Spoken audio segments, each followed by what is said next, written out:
She said it like it was already decided, like my time, my bones, my quiet mornings didn't matter anymore. I'm an older woman living on the edge of a small American town, the kind where mornings come slow and people mind their business until they don't. This story begins the week she decided to take a vacation and leave me holding the weight of it. The coffee maker clicked off before it finished dripping. That's when my phone buzzed on the counter, like it already knew something I didn't. The kitchen was still half asleep, early morning light barely making it past the curtains, thin and gray, like it didn't want to commit to the day yet. I stood there in my house shoes, one hand on the counter, the other wrapped around a mug that had already gone lukewarm. I hadn't even taken the first sip. Her name lit up my phone, my daughter-in-law. I remember thinking, this early? She was never an early morning person unless it had something to do with her schedule or someone else's. I answered without saying hello. She jumped right in. Didn't ask how I was, didn't ask if I was busy. Her voice was light, almost cheerful, like she was smiling at a suitcase while she talked. She told me she was going to drop the kids off Sunday night, said she'd be gone about a week, listed out snacks, bedtime rules, allergies, school pickup times. I stood at my kitchen counter, with my coffee going cold, listening to her talk like everything was already settled. I stared at a crack in the countertop I'd been meaning to fix for years. Outside, the morning fog hugged the street like it was trying to hide something. She kept talking, mentioning routines, joking about finally getting a break, laughing like this was all easy. I shifted my weight and the floor creaked under my heel, not complaining, just reminding me I was still standing there. She said I'd managed just fine, said I was home anyway. That line landed heavier than the rest. You're home anyway, like my days were empty space, like my time didn't belong to me. I looked down at my hands, dry skin, old scars, hands that had already raised kids and still ached when the weather changed. I didn't interrupt her.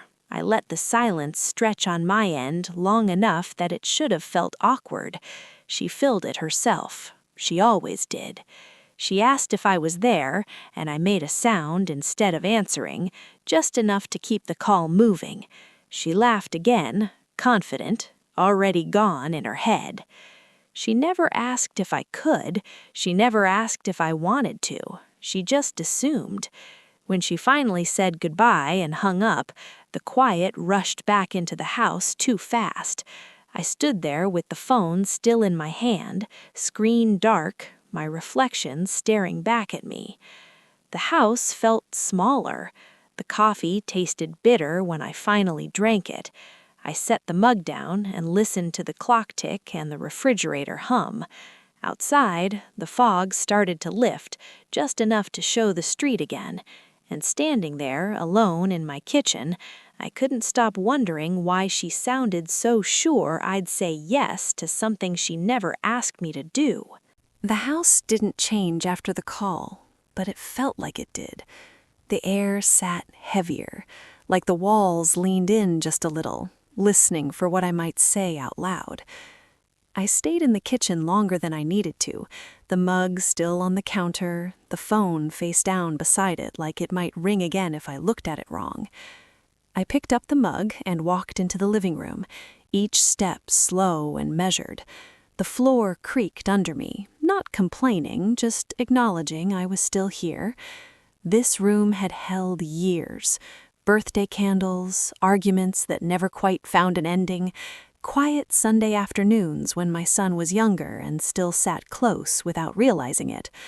Now it smelled faintly of dust and old fabric, and the couch cushions sagged where I always sat, like they knew my shape better than anyone else did. The clock on the wall ticked loud, too loud. Each second felt like it was counting something down. I glanced at it, half expecting the hands to move faster just to spite me, but they didn't.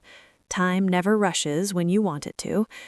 I moved toward the hallway, fingers brushing the edge of the bookshelf as I passed, paperbacks leaning tired against each other, spines cracked, margins filled with notes I'd written years ago in softer handwriting.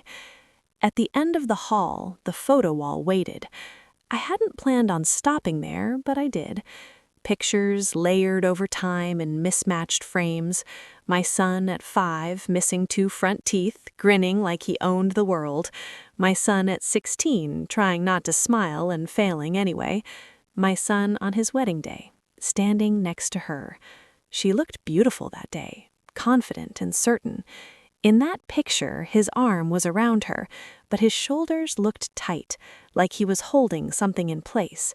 I'd noticed it then and didn't say anything. My reflection mixed with theirs in the glass. Older now, softer around the edges, eyes tired in a way sleep doesn't fix. The clock kept ticking behind me. I turned away. The guest room door was open just a crack, and I pushed it wider with 2 fingers. The bed was neatly made, untouched for months, but I sat on the edge anyway, the mattress dipping unfamiliar beneath my weight. This room used to hold visits and laughter and suitcases bumping the doorframe. Now it held air. I tried to imagine kids' voices filling it again, shoes by the door, crumbs on the counter, but my chest tightened. Not because I hated the idea, but because no one thought to ask if I wanted it. I stood and moved toward my bedroom, stopping when the mirror caught me halfway there. I didn't look angry. I looked small, like I'd folded myself in too many times and forgotten how much space I was allowed to take. I sat on the bed and pressed my hands into the blanket, feeling the familiar give. This was my place, my quiet. I thought about the way she said I was home anyway, like rest meant nothing. I thought about my son and how long it had been since he called just to hear my voice. I tried to remember the last time and couldn't right away, and that scared me. The clock ticked on. I washed the mug, even though it was already clean, and leaned against the counter, staring at nothing while steam fogged the window again. Was this really about babysitting, or about how easily I'd been placed into a role without being consulted? I opened the back door just enough to let fresh air in and watched the fog burn off under the late morning light. The house didn't feel small anymore. It felt aware, like it was waiting to see what I'd do next. The message came in after dark. Not late, just late enough that the house had already settled into itself. I was sitting in my chair by the window with the lamp turned low, the kind of light that doesn't chase shadows away, just softens them. The TV was on, but muted. I wasn't really watching anything. I was listening to the quiet. My phone buzzed on the side table once, then again. I didn't pick it up right away. I already knew who it was. When I finally reached for it, the screen lit up too bright for the room. Her name sat there above a long message, then another, then another. Times, dates, pickup schedules, a photo of the kids' backpacks laid out neatly on the floor. She sent another message saying the snacks were packed and emergency numbers were included. I scrolled and saw a list, bullet points, bedtimes, screen limits, allergies, things you give someone who already said yes. At the bottom, she added a laughing emoji and said she couldn't wait for the break, that I'd manage just fine. Those words stayed behind my eyes even after I looked away. Outside, the porch light flickered on and off, moths circling it and tapping against the glass, like they thought persistence alone would get them somewhere. I watched them from my chair, their wings making soft little sounds you'd miss if you weren't already paying attention. The kids' faces came to mind without warning. Sweet kids, messy kids, loud in that endless way that feels different when you're not used to it anymore. I pictured sticky fingers on the kitchen table, shoes kicked off wherever they landed, questions fired at me faster than I could answer. I used to keep up with that kind of energy. I don't anymore. The realization didn't come with anger, just honesty. I leaned my head back and closed my eyes, almost hearing their footsteps running through the house. My house turned temporary. I picked up the phone again and saw another message. She said she'd drop them off around 7 Sunday night, shouldn't be too late, like it was already worked out. I typed a response and deleted it, then typed another and deleted that too. My hands felt heavier than my thoughts. The porch light flickered longer this time, buzzing faintly like it might give out. I remembered when my son installed that light years ago after I tripped on the steps one night, rushing to fix things for me without being asked. I wondered when that changed. I looked back at the messages and noticed something I hadn't before. There wasn't a single question mark anywhere. I stood up and walked to the front door, phone still in my hand, and opened it just enough to let the night air in. Crickets hummed low and steady. A car passed somewhere down the block. I stepped onto the porch in my slippers and watched the moths scatter when the light dimmed again. I thought about the word manage and how often it gets used on people like me, like existing is just a series of tasks to get through. I went back inside and locked the door. The house felt smaller again.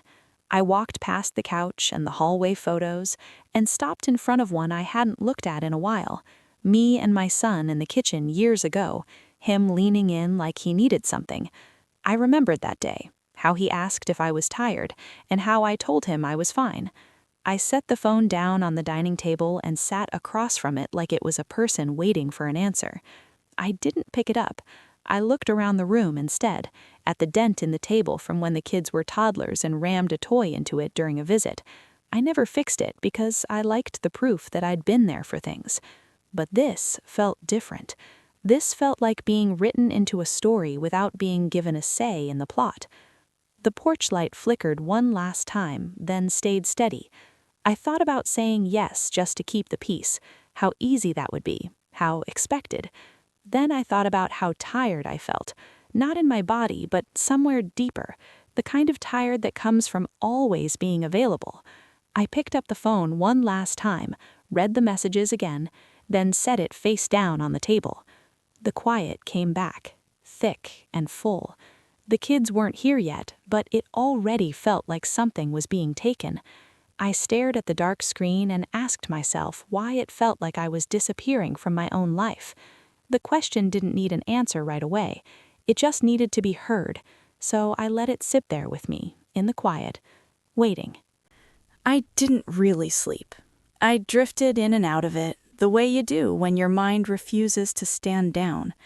Every time I turned over, my joints reminded me how old I was, and every time I closed my eyes, her words floated back up. You'll manage just fine. Morning came slow, pale light leaking through the blinds like it was careful not to wake me.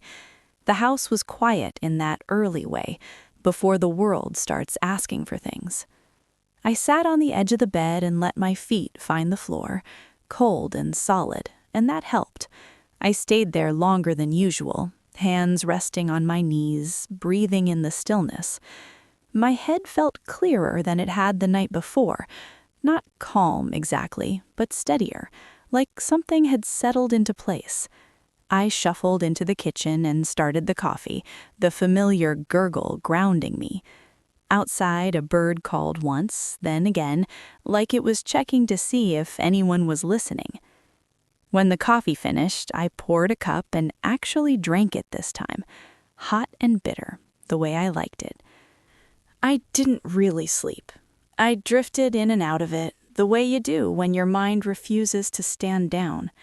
Every time I turned over, my joints reminded me how old I was, and every time I closed my eyes, her words floated back up. You'll manage just fine. Morning came slow, pale light leaking through the blinds like it was careful not to wake me. The house was quiet in that early way, before the world starts asking for things. I sat on the edge of the bed and let my feet find the floor, cold and solid, and that helped. I stayed there longer than usual, hands resting on my knees, breathing in the stillness. My head felt clearer than it had the night before. Not calm exactly, but steadier, like something had settled into place. I shuffled into the kitchen and started the coffee, the familiar gurgle grounding me. Outside, a bird called once, then again, like it was checking to see if anyone was listening. When the coffee finished, I poured a cup and actually drank it this time, hot and bitter, the way I liked it. My phone sat where I'd left it on the table, face down and quiet. I picked it up anyway and opened our thread. Her messages were still there, unchanged in the daylight, lists and smiley faces full of confidence. I scrolled to the bottom and typed, then stopped, then erased it. I typed again and stared at the words. Too short, too soft. I erased them too. The clock ticked behind me, steady and patient. I thought about my son and how he used to look at me like I had answers, how that look had slowly shifted to someone else. I wondered if he knew what she was doing and if it mattered. My thumb hovered over the screen like it weighed more than it should. I typed one more time, slower, choosing each word carefully. I read it over. No anger and no apology, just truth. I pressed send. The message whooshed away and the air in the room shifted. Nothing moved and nothing made a sound, but something changed. I set the phone down gently, my heart beating faster now, not panic, but anticipation. I walked to the window and watched morning take over the street, sunlight warming the pavement, a neighbor passing by with her dog and waving. Normal life. Still moving. I washed my mug and folded laundry while minutes passed without a response. When the phone finally buzzed, it startled me anyway. Her reply came quick, confused, then sharper. She said she'd already told the kids, and that stung, like my boundaries were an inconvenience she'd planned around. I didn't raise my voice when I answered. I didn't rush. I typed and sent, then waited. More messages came, frustration wrapped in disbelief. She said I was always home, that I should be happy to help. That word again. Home. I replied calmly that being home didn't mean being available. I pressed send without hesitation. When the conversation finally stopped, the house felt steady. Sunlight poured into the living room, warm against my legs. The clock ticked on, but it didn't sound like pressure anymore. I leaned back on the couch and let the quiet wrap around me, not heavy this time, but protective. I wasn't looking for a war. I was looking for respect, and for the first time in a long while, I'd chosen myself, and nothing fell apart. Not yet. The phone rang before I could even set it down. No pause, no breath in between, just ringing, sharp and demanding. I stared at it from across the table like it had grown teeth. For a moment, I thought about letting it go, just to see what would happen if I didn't reach for it. But I picked it up anyway. She didn't say hello. She went straight in, her voice tight and offended, like I'd broken some rule I was supposed to know without being told. She said I couldn't just back out, that she'd already planned everything. I walked to the window while she talked, phone pressed to my ear, eyes settling on the quiet street outside. It was too calm for how loud she sounded in my head. She said family helps family, said I was always home, and asked what else I had going on. That line landed low, not because it was new, but because it wasn't. I closed my eyes and thought about the mornings I spent alone, the afternoons that stretched too long, the nights when the TV talked just so the house wouldn't feel abandoned. None of that counted as work to her. She brought up everything she'd been holding on to, holidays she said I'd ruined by being quiet, times I hadn't offered help fast enough, moments she'd mistaken my distance for laziness instead of exhaustion. I didn't interrupt. I let her words crash and burn on their own. I stared out at the empty street and listened to the rhythm of her frustration until it started to run out of steam. She said I'd done nothing since my kids were grown and that I should be grateful to be needed. I opened my eyes then, not angry, just clear. I told her quietly that boundaries weren't selfish. She laughed, sharp and dismissive, and said I was being ridiculous. I said I needed her to hear me, and she said she already did, she just didn't like what she was hearing. When I told her I wasn't her employee, she reacted like I'd slapped her. She said she'd talk to my son, and something in my chest tightened. Not fear, just sadness. The call ended abruptly, the quiet rushing back in like air after a door slams. I stood there a long moment with the phone still at my ear, listening to nothing. When I finally set it down, my hands weren't shaking. That surprised me. The house was quiet again, but it didn't feel like it was closing in this time. I sat at the table and thought about how quickly standing up for myself had turned into something she treated like a crime. Outside, the street stayed empty. Inside, something had shifted enough to know I couldn't go back to how things were. The quiet didn't come all at once. It settled in slowly, like dust you don't notice until it's everywhere. The phone stayed still on the table where I left it, face up this time, just in case. Morning light came and went without a sound from it. No buzzing, no ringing. I told myself I wasn't waiting, but I was. I made breakfast the way I always did. Toast and eggs I barely touched. The house sounded hollow chewing with me. I washed the dishes and lined them up in the rack just right. A habit, something to control. The clock ticked in the background, steady and familiar, but louder now, like it had something to say. The day moved slow, like the air had thickened overnight. Outside, the sky stayed gray even when it wasn't raining, heavy and humid, pressing down on everything. I picked up the watering can and went out back, watching the plants lean toward me when I poured. They didn't ask questions, didn't assume. They just took what I gave and stayed where they were planted. The phone stayed quiet. No message from her, no call from my son. That part hurt more than I expected. I told myself he was busy, that maybe she hadn't told him yet, that maybe he was just taking time. But Monday passed, then Tuesday. The silence stretched. I folded laundry that didn't need folding, matched towels, smoothed wrinkles that weren't really there. At one point, I found myself holding one of my son's old t-shirts, the college logo faded soft from too many washes. I sat on the edge of the bed with it in my hands longer than I meant to, wondering how it ended up there. At night, I left the phone on the nightstand instead of the kitchen table, closer. I told myself I wouldn't check it after 10. I checked it anyway. Nothing. The silence started to feel intentional, like punishment, like something chosen. I vacuumed the living room on Wednesday, slow and methodical, letting the noise fill the space where voices might have been. When I shut it off, the quiet rushed back in too fast. I sat on the couch and stared at the wall, thumb hovering over my son's name more than once before I set the phone back down again. Fear stopped me, not pride. Fear that he wouldn't answer, fear that he would, fear of what his voice might sound like now. Outside, the weather stayed sticky, no rain, just the promise of it.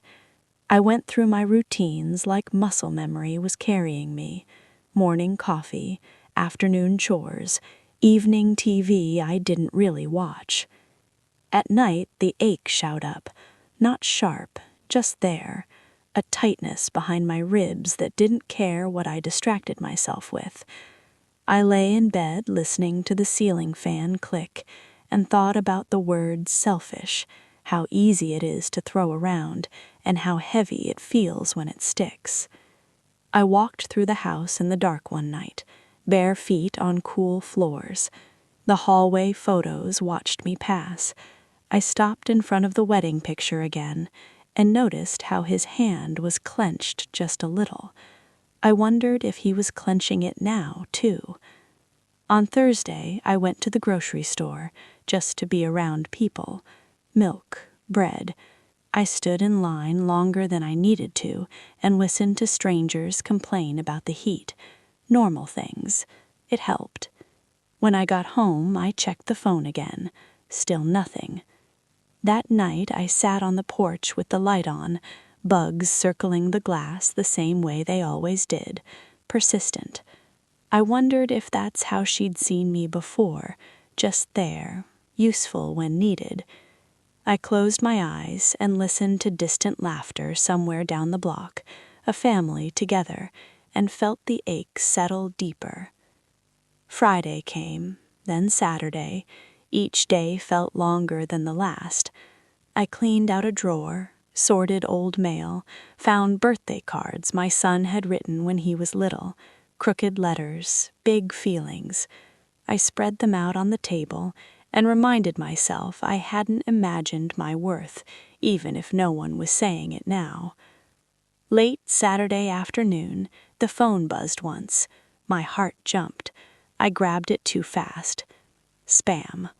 I laughed, short and tired, then cried a little, just enough to let the pressure out. I wiped my face and stood up straighter. The house was still mine. The quiet was still mine.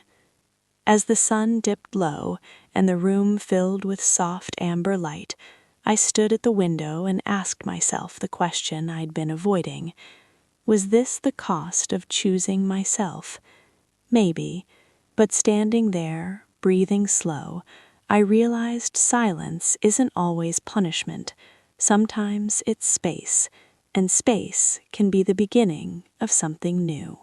I heard it from someone else, not from her, and not from my son. A neighbor caught me by the mailbox late in the afternoon, the sun low enough to throw everything in gold. She had her sunglasses on and a grocery bag looped over one arm when she mentioned it casually, like it didn't matter. She said she'd seen my daughter-in-law's pictures online, said it looked like they were having a blast. Beach photos, kids free. Must be nice. I stood there with junk mail in my hand, listening to her car fade down the street after she drove off. Beach, kids free. I walked back into the house slower than usual, the door clicking shut behind me louder than it should have. I set the mail on the counter and didn't open any of it. I sat down instead, the room feeling different now. Not smaller, but clearer. I picked up my phone without rush and opened the app I hadn't checked in days. There she was, smiling under a sun hat, blue water stretched out behind her like a postcard. Another picture showed her feet in the sand, a drink in her hand. The caption said she was finally relaxing. I scrolled through them all, each one louder than the last, not because she looked happy, but because she looked untouched, like nothing had happened at all. I set the phone down and felt something shift inside me. Not anger, not hurt, clarity. She hadn't lost a babysitter. She'd lost control. And that was the part she couldn't stand. All the offense, all the words, they weren't about the kids. They were about expectation and ownership, about a role I was supposed to fill quietly without complaint. I walked to the back door and stepped outside into the evening air, sitting down on the worn wooden steps I'd sat on 100 times before. The yard looked peaceful, shadows stretching as the sun sank lower. I watched the sky change colors without asking anyone's permission, and thought about how long I'd been shrinking, lowering my voice, softening my needs, telling myself it wasn't worth it. I realized I hadn't been keeping the peace at all. I'd been keeping myself small. And for what? Approval that disappeared the moment I said no? A place at the table that only existed when I was useful. The truth sat heavy, but clean in my chest, the kind that comes after seeing something clearly for the first time. I thought about my son and the silence between us, how it hurt but didn't shock me anymore. He'd learned how to be quiet somewhere, maybe from me. That thought stung. The porch light clicked on behind me as the sky darkened, steady this time, no flicker. I stood up slowly, joints protesting like they always did, but my back felt straighter. Inside, the house waited, quiet but not empty. I closed the app on my phone without needing to see any more. The truth had already surfaced, and once you see something like that, you can't unsee it. I turned off the light and let the evening settle around me, knowing I wasn't shrinking anymore. He showed up just before dusk, not announced and not expected. I was in the kitchen rinsing a plate I hadn't used when I heard the knock. Not loud and not urgent, the kind of knock that waits. I dried my hands slowly and opened the door. He stood there like he wasn't sure he was welcome. My son looked tired, his shoulders heavier than I remembered, eyes worn in a way sleep doesn't fix. He smiled, but not with his eyes. We said hello and nothing else. No hug, no apology, just space. I stepped aside and let him in, the house swallowing the sound of his footsteps like it was holding its breath. I asked if he wanted coffee and poured it the way he liked without asking. We sat at the table with steam curling between us and disappearing. He said she was upset. I nodded. He said I didn't have to do it like that. I told him I did. My voice stayed calm even when his didn't. He said she'd already booked everything, that she was counting on me. I told him counting on someone isn't the same as asking them. He said she felt like I didn't care. I told him I cared, but I didn't belong to her. That made him flinch. He said she thought I didn't do much anyway, that it wouldn't be a big deal. I told him I didn't need to prove my value by being exhausted. He said I never said anything before. I told him that was my mistake.